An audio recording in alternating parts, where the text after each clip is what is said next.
What's going on, everyone?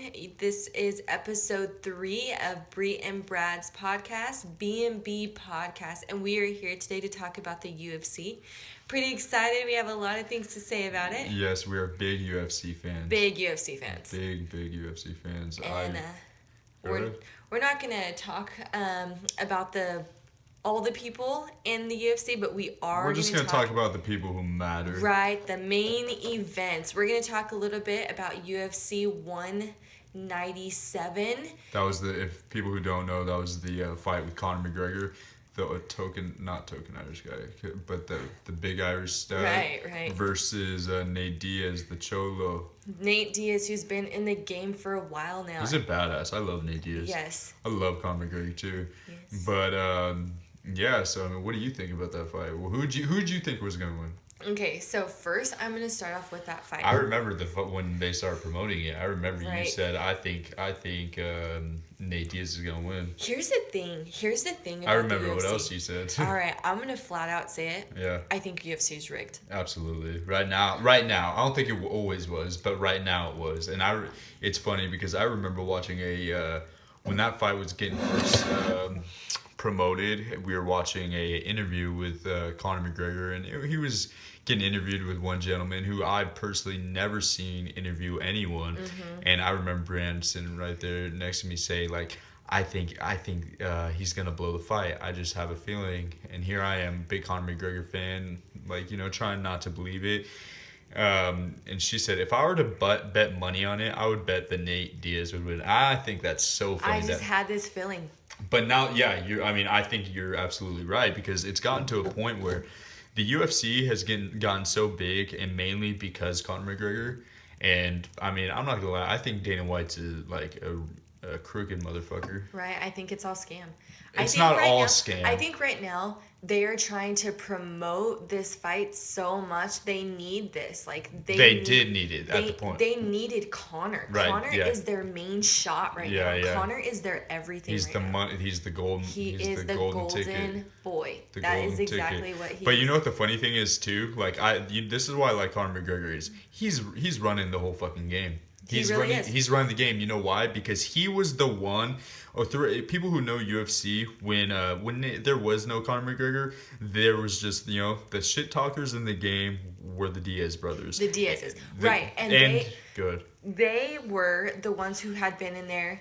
I mean, look at them. They have trained with Gracie. Cesar Gracie, Jiu-Jitsu. Right. For how long? For years. Years. They had been out there. Every time they said they were going to do something, they did it. They made it happen. It wasn't until little Irish boy Conor came along where Dana said, all right, What happened was essentially when the Diaz brothers were in the game, they were the guys, talking shit. They were the ones that were saying, like, no, this is a fight. I'm fighting this guy in front of, a bunch of people. So I'm not gonna be friends with him. And the difference is when they were doing that, they didn't get a push. They got looked down upon. They got their checks, deducted. They had a lot of cons. Negative. Yeah, the UFC handled them negatively. But when Conor McGregor came, he started doing the same thing, but they started pushing it. They started, encouraging it. And that's the difference. But what I was getting to is that's why I like Conor McGregor. He has the game on lock because he was the guy who said, you know what, give me Nate Diaz. Give me a Diaz brother because he has been in the game in a while. He deserves the money. I like how he said that. He deserves the money, and he made that fight happen. Well, here's the thing. What? Conor was in there, and it was over there in Ireland, and he was making a big name for himself. He got so big that Dana heard it, from word of mouth. Yeah. We got this kid named Conor. He's the shit. When he says he's gonna go out there and dominate, he does it. Absolutely. And here he is, like Dana's like, all right, I'm gonna find this kid. Like I'm gonna make him big. He's gonna be a legend. Here's the thing. He found the kid. He didn't make him big. Conor made himself big. Conor did it himself. We brought Conor to America. Yeah. We brought him to America, and we put him in the UFC, and the way that we were able to do that only, advertised for the UFC, made the UFC bigger. Right. And Conor knows it. Conor says, I've made $4 million. 400 million. 400 million. For That's the company. ridiculous. For the company, yeah. Wow. Yeah, and just did you hear what happened previously? I don't. They were so after UFC 197, Nate Diaz won. Surprisingly, let's go back first off before I get any deeper into it. It's funny why that I think that fight was rigged is because Conor McGregor shot for a takedown. He's not a wrestler. Okay, if you rewatch that fight, yeah, there was one point where he literally lips. Right. Come on, Nate. Come on. Right. Like, he's like, it's almost like, dude, like, I'm going to finish you. Like, you have to keep walking. Which is no down on Nate Diaz because Nate Diaz is a He's badass. A good fighter. He's a good fighter. But I feel like Conor could have took him. I feel like that too. And I feel like people were like, oh, I don't know. He was dizzy. Like, he got knocked out. Like, He had some pretty hard hits. No doubt about it. But the thing is Nate went in there. And he did dominate, but Conor was still on top. Yeah. Conor went to the floor. Why would Conor go to the floor? Exactly. But, I mean, you could bring in the weight difference. I mean, Conor's not used to fighting at a heavier weight. Yeah, I mean, Nate has the reach on him as well. Yeah, well, Nate Diaz trains with great boxers. I forgot his name. I'll have to, look it up. But Nate, it's just up in the air. It's really hard to say. But what happened was for UFC 200, they were supposed to have a rematch, and just recently Conor McGregor tweeted out that he's retiring. Yeah. He retired, but then he just said that he's good to go. Out of the blue. But what he said was because the promotions are too much, the press conferences are too much. Like, because I mean, you gotta understand, like when Conor McGregor comes to a press conference, like I remember Brendan Schaub, like it's a podcast with like Joe Rogan and. It's The Fighter and the Kid. I love that podcast, and then Joe Rogan Experience. But Brendan Schaub, he had lunch with him, I guess, and he said, the promotion is getting too much because like I was gonna say, Conor McGregor, when he has a press conference, he's not answering yes and no questions. It's a circus. He's creating a circus up there, and not one other person in the UFC could do that. Right. So, I mean, I guess, and not to mention, when they have him come out to have these press conferences, he's coming all the way from Ireland. Right. He's coming all the way from Ireland. Like, so, I mean, it could be a money thing. It could be, I think it was just a negotiation thing, which is very smart of Conor McGregor because, I mean, what's scary is Conor McGregor could start his own organization. Here's the thing about Conor McGregor, though. He does have a big head on him. I don't know if let him have it. I love it. Hey, you know what, though? This is one thing I don't like about Conor McGregor, and, the world did see this, is the video that he had up on YouTube of him doing drugs or him being drunk. That got out of hand. If you know Conor McGregor, if you see him enough, you look at, all his channels that he's promoting, his embedded, he has his girl with him almost 24/7. And when you see Conor McGregor with these prostitutes in this video, kind of makes you lose respect for him. Yeah, you're right. But I mean, you don't know. It could have been for his training partners and he's just out there. He's drunk. He's high. He probably smoked some marijuana. But let the boys, like, in some sort, they're fighters. They take hits to the head, you know what I mean? Like, I'm not, like, for hard drugs or anything, but I mean, I don't know. I'll just stop right there. Yeah, I just feel like this is Conor is great. He's amazing, and I feel like right now he just has so much publicity, and he's a human. Like, he needs a break. I would need a break. Like, give him a vacation. Nate Diaz even said, Conor doesn't end up fighting in UFC 200. I'm going on vacation. Regardless of what Dana says, I don't care what any of these guys say. Conor picked a fight with me. He didn't show up. That's fine. But I'm going to go ahead, and I am going to go on a vacation. This is a lot for me. I love that. This is a lot. And hey, it's a show. It's a show. And if it wasn't for Nate Diaz, if it wasn't for, Conor, the UFC would not be as big as it is right now. Yeah, John Jones just won. That's also going to be a great fight with Daniel Cormier, who holds the the belt, I guess you could say right now, because John Jones. Are you familiar with John Jones? I am. Yeah, he's the one who got suspended and got basically all of his endorsements taken away due to I think like a hit and run or something like that. But they took away his belt. They gave it to Daniel Cormier, and so John Jones made a comeback this past week. He was supposed to fight Daniel Cormier, but Daniel Cormier dropped out like due to injury or something like that. And he fought this other guy. He fought pretty good though. Yeah, I mean, I can't wait. I just can't wait to see what they're going to do for UFC 200. Well, UFC 200's back on. It is Conor against Nate again.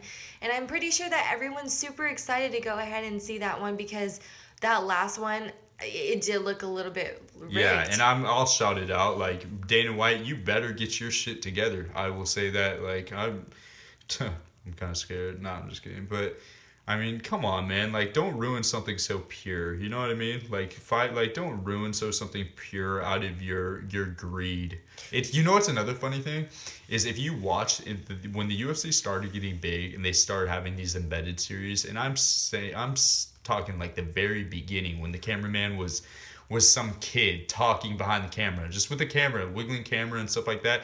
It shows Dana White betting on the fights on his computer with a chuckle on the fights that he's making. So I don't know if you guys, everyone who is a UFC fan should be familiar with Anderson Silva, but there's this other guy, Rich Franklin, who they fought way back when, and on this embedded series, it showed him betting on it. But he promoted Rich Franklin, who was a school teacher, as the best fighter in the world. One of the best fighters in the world, and he was fighting Anderson Silva, and now Anderson Silva, being the legend that he is, like, I just think that's ridiculous, and I think it's funny that it's on film, and I just hate that Dana White's trying to like ruin something so pure and something for the fans that it pisses me off. Like, so, what do you think about the whole Miesha Tate and Holly Holm? See, that's another one. That's another one. However, that one was, I watched Holm, literally, she was fighting till the dead end. If anyone saw that fight, she was fighting till the end. When when she tapped, she was still, she did not tap. She was still fighting, punching, and she was getting... And then she just, cut out? Yeah. See, that's the thing. Like, that, I remember everyone watched Holly Holm, beat up Ronda Rousey, who still is, like, her she's a phenom. Champ. Ronda will always be a champ. But Holly Holm is... she's a beast. Yeah, she's unstoppable in her own way, and I just think it's funny that the two main, the main event, the co-main event, you have these high predictions, Conor McGregor and Holly Holm, which I don't think Holly Holm should have lost that fight. I think she could have won easily. It just so happens. It sucks when you're dealing with these big organizations and there's like the big money people at the top telling you what to do. But I mean, I don't know. I still love the sport, but I mean, if I catch any fishy stuff going on, I will be sure to put it on blast. Like, love to shout it out, because everyone thinks this. Everyone who's a UFC fan from the beginning, I just feel like, why, like just like you said, why make it staged? Yeah, it's a fight. It's not the WWE. Let's really see who the good fighters are. Right. Don't say, all right, I'm gonna pay you $1 million tonight. And he's going to get another $2 million, or you're going to get $2 million, he's going to get $1 million, right? And you're going to have to let him knock you out. Well, I mean, I believe like the pay rate should go about like what each fighter brings to the table. If they do make something, like if it's performance, like it is performance. But why, pay a fighter to blow the fight? Right. Because it's greed, and I don't know. Like, I think that is the stupidest thing that Dana White and Lorenzo Fertitta could have done. It's funny. Another thing, like Brendan might as well Schaub's, be WWE. Exactly. Another thing that Brendan Schaub said, who I love his podcast, The Fighter and the Kid, with Brian Callen, who's hilarious. Brendan Schaub mentioned you can't have the president of the company wanting to be a celebrity. Look at Dana White. He's trying to be a celebrity, which I think he's a clown. I do to be honest, unless he wants to pay me to be talking about him, but yeah. But here's another fight that's coming up on UFC 200. It's Travis Brown. Do you know who that is? Definitely. He's Ronda Rousey's boyfriend. Boy. Yeah, Ronda Rousey's boyfriend, big dog, versus Cain Velasquez, who's a big legend. That's gonna be a great fight. What about the two Brazilian chicks? Oh, you know, my they God. were just talking. Do you notice when they went, and you know, when they did their, what's Their it called? press conference? Right, their press conference. They try to sound like Conor McGregor. Yeah. It's I forget. I'm sorry. Like I don't know their names right now, but you just don't have like you can't do that. Conor McGregor, like write your own story. Like don't follow someone else's script like that. She's trying to like God bless her. Like she's trying to create some buzz for herself, but I mean.